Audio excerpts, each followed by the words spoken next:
your reading lesson. Okay, so we read the most incredible story yesterday, Bessie Coleman. I would like for you to read it to yourself today. Find a quiet place in your house. And it's just unbelievable what this girl did, what this woman did. Unbelievable.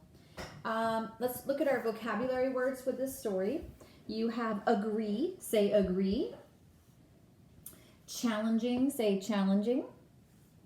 Discover, say discover. Heroes, say heroes. Interest, say interest. Perform, say perform. Study, and succeed. And all of these you can see went with Bessie Coleman. She agreed to work hard. Learning to speak French was very challenging. She discovered a flight school in France she could go to. She became a hero to many people because she learned how to fly in a time that they did not let African American women get their pilot's license. She showed an interest in flying. She liked to perform tricks up in the air with her plane. She had to study very hard, and succeed she did by getting her pilot's license. All right, so, and then yesterday we talked about summarize. Summarize is when you retell what's happening in your own words. We summarized what she did to prepare for college. This was directly from the story. She walked 4 miles to and from school. She practiced reading and math, and she worked to save her money so she could go. If we were to summarize Bessie Coleman, we could say that Bessie was born in a small town. She worked hard her whole life. She worked and went to school and took it seriously. When she was older, she moved to Chicago, and she worked with her in a barber shop with her brothers. She saved money because she discovered she wanted to become a pilot. She went to France to learn how to become to fly because she knew she couldn't do the United States. And she got her license, and she became a pilot. And when she came back, she started to teach people how to fly. And she did a lot of air shows. She earned some money. So that would be summarizing the story Bessie Coleman. I put it into my own words. So sequence is something else we've talked about this year. Sequence is when you put events in order, and you use these words like first, then, next, last. Remember all the writings we've done this year? Like, remember at the beginning of the year we wrote how to make a peanut butter cracker. You know, first you get the peanut butter out, then you get the cracker. Next you get the cracker, then you spread the peanut butter. Last you can eat it. So sequence is when you put things in order and you used transitional words. First, then, next, last. You could say first, second, third, fourth. Anything to where the reader knows it's in order. So what I want to do right now is I want to sequence Bessie, the story. So I think in the beginning, and when you sequence, you don't have a ton of information because you don't, this is a long story. We just have to really think about, main parts of it. So in the beginning, I think an important thing is Bessie worked hard in school and walked to and from school 4 miles each day. I think that's a very, very important first, because it really shows the reader how she thought education was so key, and it is. This woman is incredible. Because remember the story I read this morning, the read aloud, and remember I said her mother never learned how to read, and her mother said she did not want her children to go through what she went through with not learning how to read.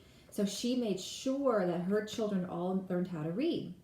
So the first thing I wrote was Bessie worked hard in school and walked to and from school 4 miles each day to become a great student.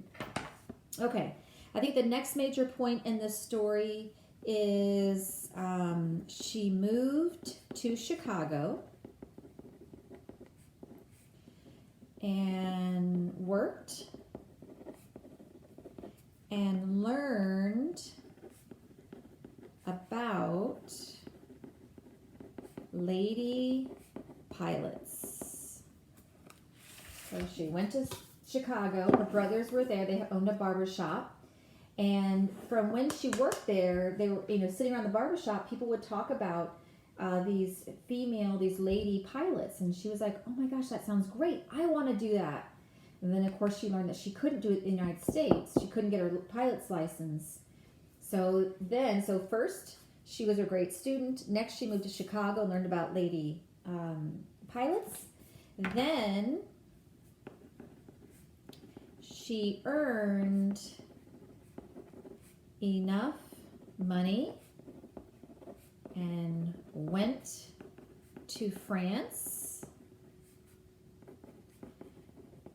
to learn how to fly. I still am amazed by that.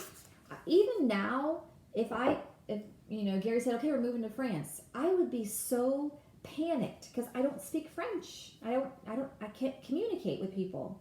So that would scare me. Okay, so we had first, next, and then after she learned about the pilots, she earned enough money and went to France to learn how to fly. So first we have she was born and she became a great reader because she took school seriously. Next she moved to Chicago. She learned about lady pilots.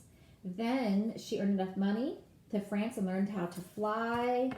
And last, in the story,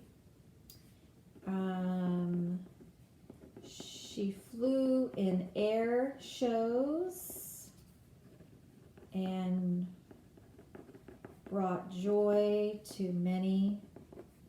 I'm going to say joy and hope to many people. So that's the last part of the story. She flew in air shows and brought joy and hope to many people. And again, remember the story I read this morning? There was a little girl, she was now an adult, but she wrote about Bessie saying that she was so excited to go to the air shows because they let her in. She was African American. At first they were saying, nope, you can't come in. And Bessie said, fine, I'm not going to fly.